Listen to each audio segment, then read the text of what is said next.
Okay, so I'll call the meeting to order, and I just wanted to say good morning, and I'm Adele Imre, Chair of the TCHC Board's Building Investment Finance and Audit Committee. So I wanted to welcome everyone to the public session of today's committee meeting, and in light of the need for social distancing to limit the spread of COVID-19, we're holding the committee meeting online. I'd like to begin with the acknowledgement that the land that each of us is on as we hold this virtual meeting is the traditional territory of many nations, including the Mississaugas of the Credit, the Anishinaabe, the Chippewa, the Haudenosaunee, and the Wendat people, and is now home to many diverse First Nations, Inuit, and Métis peoples. We also acknowledge that Toronto is covered by Treaty 13 with the Mississaugas of the Credit. As was the case with our April 27th board meeting, we are conducting this virtual meeting using an online platform, provides for the continued effective governance and decision making. None of the committee members are in the same room because we are continuing to practice physical distancing to limit the spread of COVID-19. During the public session, we're just considering one single item related to the proposed approval of a change order arising in the context of TCHC's contract with Price Waterhouse regarding the Homes project. And before we begin the meeting, I'd like to reiterate the board's support for TCHC's frontline staff who are in our buildings, offices, and communities across the city, working under challenging conditions to provide essential services and needed support to tenants, as well as our employees who continue to work from home to keep the business running. Toronto Community Housing is doing its part to support the city's efforts to protect public health and limit the spread of COVID-19. On behalf of the board, I would like to thank everyone at the company for stepping up during these extraordinary times. And thank you very much for your efforts for living our values of putting tenants first. It's very important and much appreciated. So I wanted to explain some special procedures that we are proposing to follow during today's meeting, given that it's a remote meeting. In light of the COVID-19 pandemic and the ongoing need for social distancing, TCHC is holding today's committee meeting virtually, as I mentioned. We are continuing to work to identify and adopt measures that will provide for public attendance in real time at this time of virtual meet at this time. However, we can't presently do that. We are going to continue to value the input of members of the public to the matters that form part of the committee's agenda. And if the members want to participate and depute to an agenda item on today's agenda, they did have the option to do so by either leaving a voicemail or a series of voicemails, which would be heard by the committee at today's meeting, or submitting a written deputation, which would have been circulated to the committee members. All deputations submitted would have been made public after today's meeting. Voicemail deputations would be part of the audio video record of the meeting, and that's going to be posted on YouTube channel, TCHC's YouTube channel, and written deputations will be posted with the meeting's minutes. There were no deputations received for this meeting as of the deadline yesterday of 4 p.m. So we would have followed that process. However, we did not receive any deputations. As was the case at our April 27th board meeting, I would request that any committee members who wish to either question staff in relation to a matter on today's agenda use the chat function within the WebEx application to signal to the board secretary that you want to do so.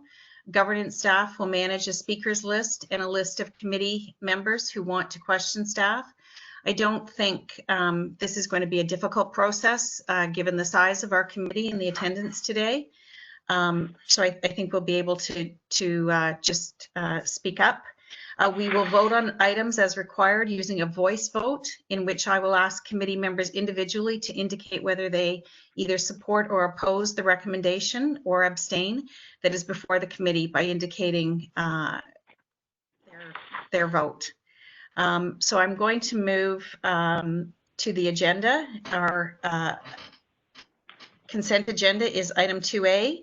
So we will review that, and I just ask if there are any additions or deletions to this agenda.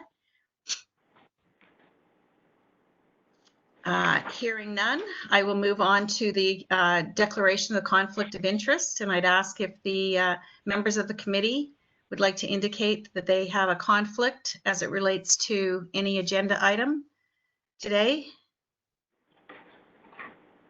Okay, hearing none, I will move on to a resolution to approve the public agenda. Could I have a motion? So moved. Anna, thank you. Could I have a seconder? Amanda, thank you. We'll have a vote to approve the agenda. Brian, do you approve? Yes. And I will assume Anna and Amanda approve since they moved it, and I approve. So the public agenda, it has been passed.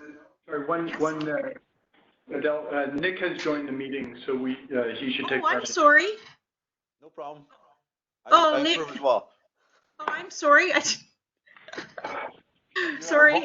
Adele, you're on a roll. I didn't want to slow you down. Sorry.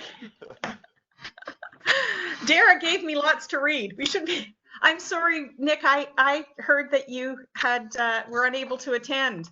So I was on another board meeting in Luxembourg virtually, and that was actually a very short one. So that worked out really well. Oh, great. Okay. Well, I'm glad you're here. So we're going to move on to item 3, which is the change orders to the PWC contract related to the Homes project. And I'm going to turn it over to Louisa. Just before Louisa starts, I did want to note that late last evening, following the deadline for any deputations, we did receive an email from a member of the public in relation to this matter, and it's been distributed to members of the committee in an email this morning. So you may wish to check your inbox. You should have an email from, I think Sonia sent it out early this morning with the deputation attached. Louisa? Thank you. Okay. Good morning, everybody, and thank you very much for attending this meeting.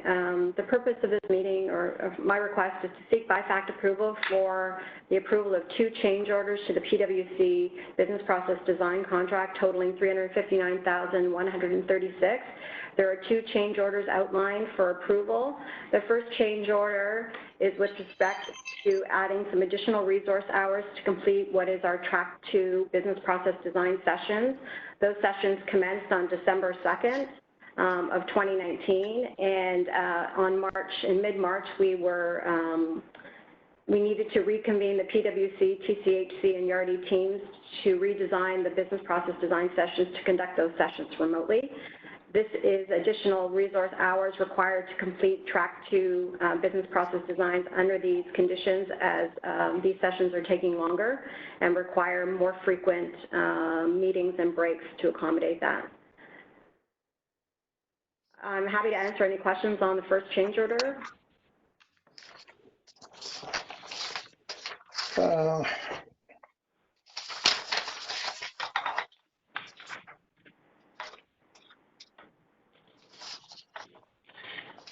I have a question, Louise. Yeah.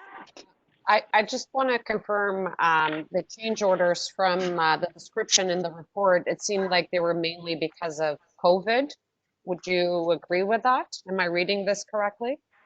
The 2 change orders presented today are as a result of working remotely in COVID, yes, correct.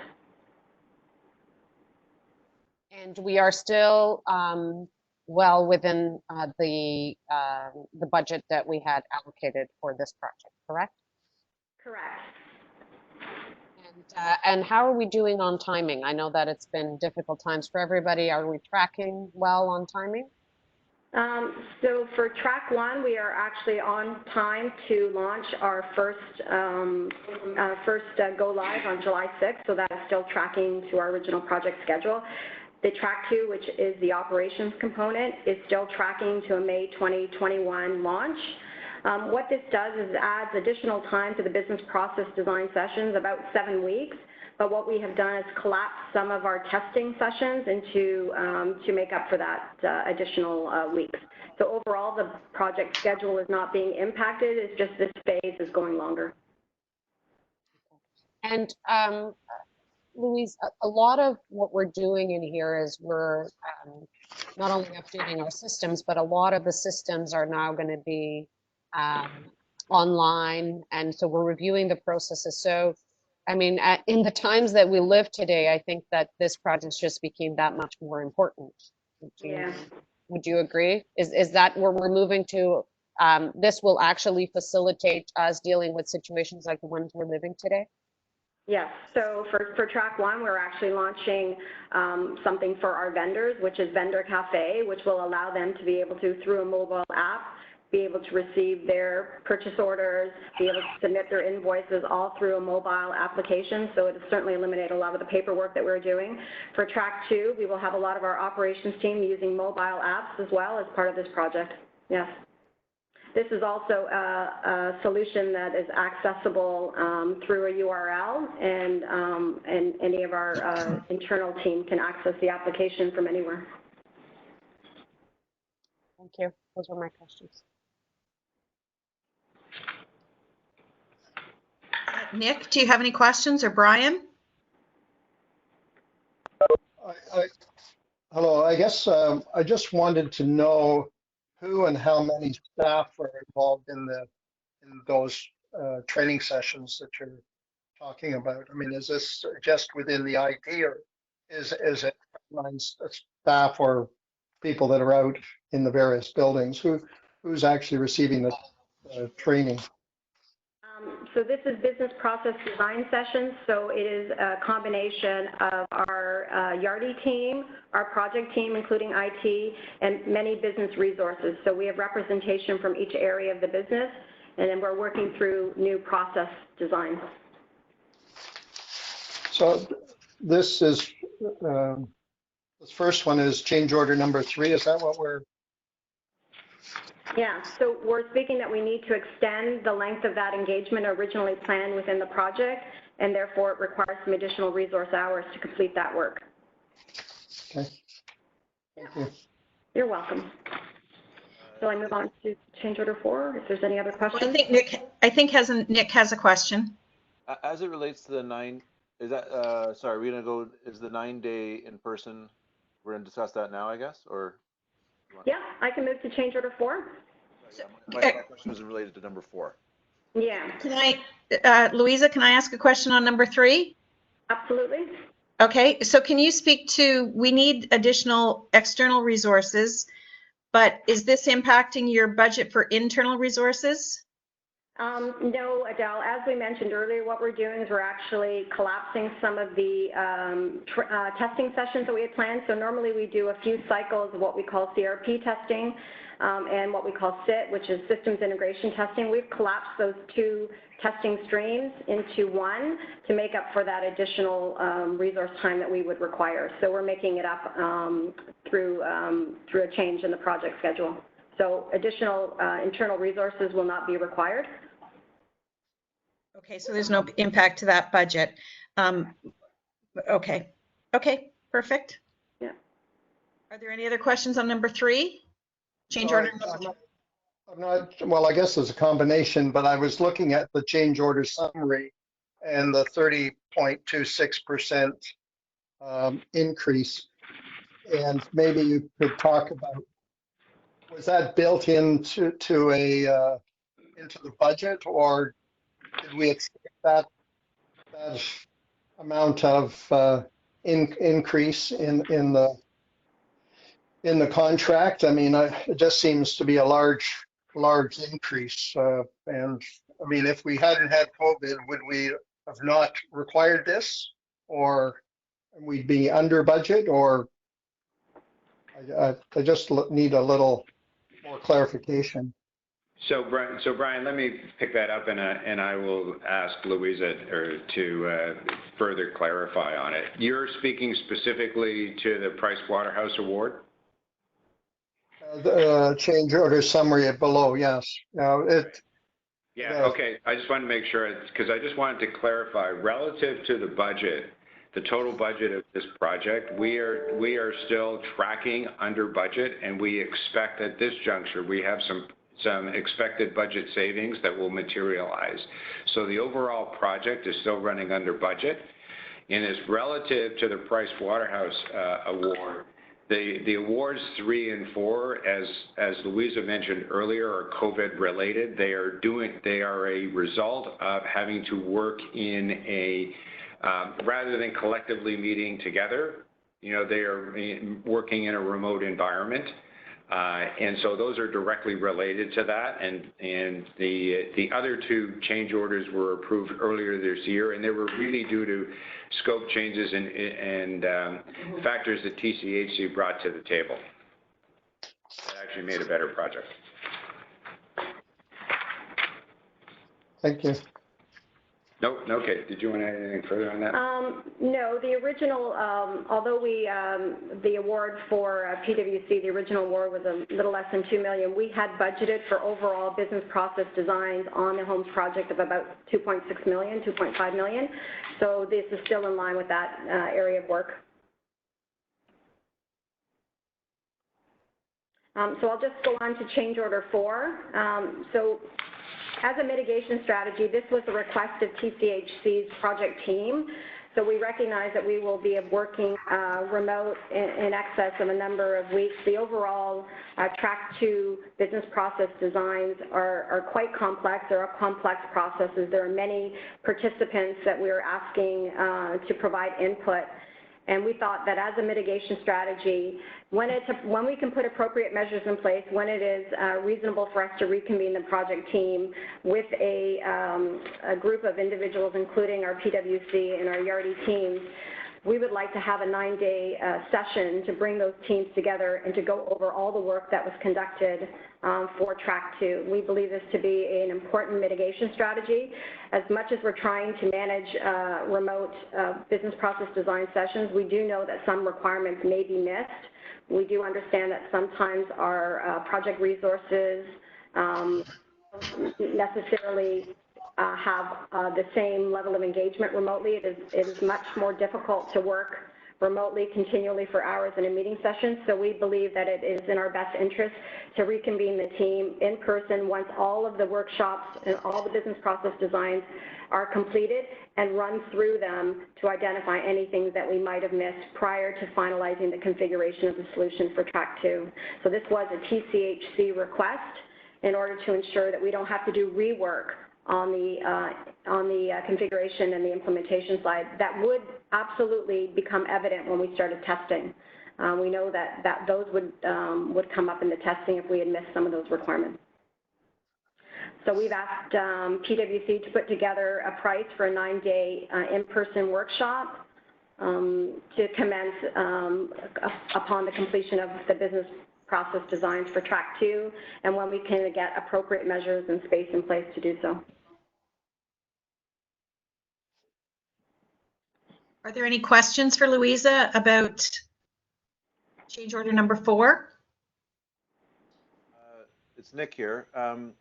So this is intended for when everyone's back to work, sort of in person, which at this point I guess is uncertain. Would it make sense to assess the need and the duration, like 9 days? I'm not sure how that was derived, but would it make sense not to assess that at the end of the work from home session, understand sort of what the total order of magnitude to be reviewed and discussed would be? Or is this necessary from a planning perspective to make sure the PwC resources are available at that point in the future? But it just seems the timing of when this is going to happen is still probably uncertain. Is this premature would be my question. So the timing of when we would like to happen has to occur before we start our testing. So our testing is set to commence in the beginning of September, and prior to us finalizing the configuration. So we are putting this in place to be able to have, you're right, to have our PwC resources available for that 9-day workshop. And and also because we need to establish a way that we can reconvene the team. So we do want to be able to reconvene the group in person when it is safe for us to do so. So I think my question relates to Nick's. Would it, you know, if this social distancing and this remote working, you know, goes on for several more months, would that 9-day workshop be, would there be a need to extend it to a 2-week workshop, or like do we have enough information, I guess, now to know that this is the change order that we need? So based on the dialogue that they, you know, Louisa and Hugh and the team have had, and, you know, with Lisa as well, on the kind of progress of where this project is going, and, you know, the likelihood of us being able to convene and hold a meeting in a space sufficiently large enough to be able to social distance appropriately within that area and conduct that meeting. Our best guess is that would happen sometime in late August or early September. And so I think it's appropriate for us to, you know, take the planning elements of this and get this approved, Nick and Adele. I think that is, you know, we've identified the need. It is something that we think needs to happen. You know, to the extent if, you know, all of a sudden there was a spike in July of cases, you know, and the Ontario, you know, government or the City of Toronto decided that they had to bring back, you know, and restrict, you know, movement in, we would need to assess this. But given the very thoughtful approach that both levels of government and the discussions that I've had with Toronto Public Health in terms of, you know, their approach and you know, just in the dialogue of the day-to-day business we're having, we think that this is a reasonable time frame in which we would approach that. And so this work needs to be, you know, we need to look at this work and plan for this work in that time frame. The only other comment is that we were aware, we wanted to bring this forward to BIFAC and bring awareness that we are considering this change order, and so we wanted to bring it to this meeting because we want to be able to plan for that for the August timeframe.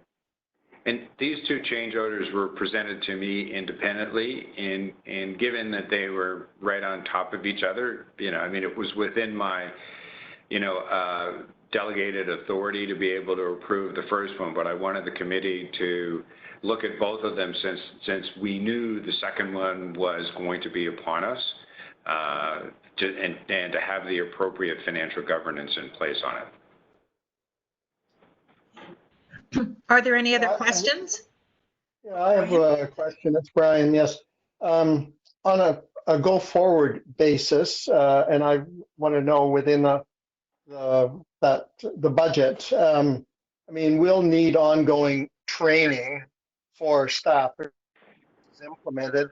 Do we have a staff person in place now who's going to be responsible to participate in this? And because obviously there will need to be ongoing training for staff within the organization. And I wanted to know how we have structured it so that, you know, we don't need to hire outside consultants all the time to do training internally. I mean, obviously it's needed at the beginning, but do we have the staff in place that will be responsible for that ongoing training with the various aspects of the programs that will need training for across the organization? Yeah. I'm going to let Louisa speak to that, Brian. It's a good question. Yeah. So we have an entire training team that is part of this project and was budgeted from the beginning. So we do have a full training team, which involves some resources from external to provide us some additional expertise, and we have the majority of that training team as an internal training team dedicated to the project. So we've already actually been thinking a lot about the training, and we do actually are commencing training at the end of this week for our Track 1 launch. So we do have employees that will be attending remote training for the Homes Project at the end of the week in preparation for our Track 1 lunch in July. So we have a full training team, Brian, in place, and it's part of the project. Great, thank you. You're welcome. Was there another question? Yeah. Anna, Amanda, do you have any other questions regarding change order number 4? No, we're good. I'm good. We're good? Okay, so could, if there's no other questions, and Louisa, you have nothing else to add? No, just to thank the committee for attending this meeting for this approval. Thank you.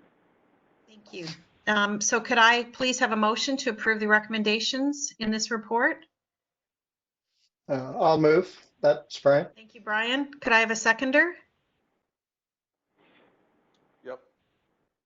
Okay. That was Nick. So I'll ask, sorry, did someone?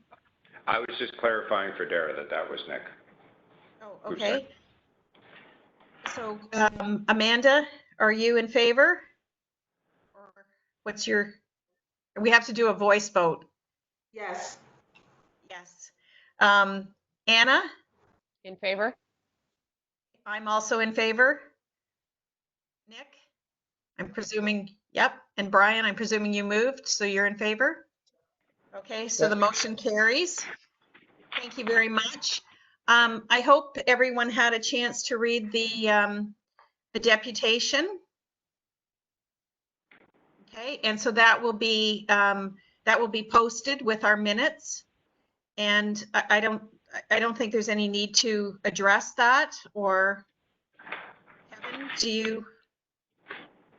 I don't have any comments on the deputation. I just reviewed it briefly before we, started the call. I would just say that we are actually following the proper financial governance relative to this particular project.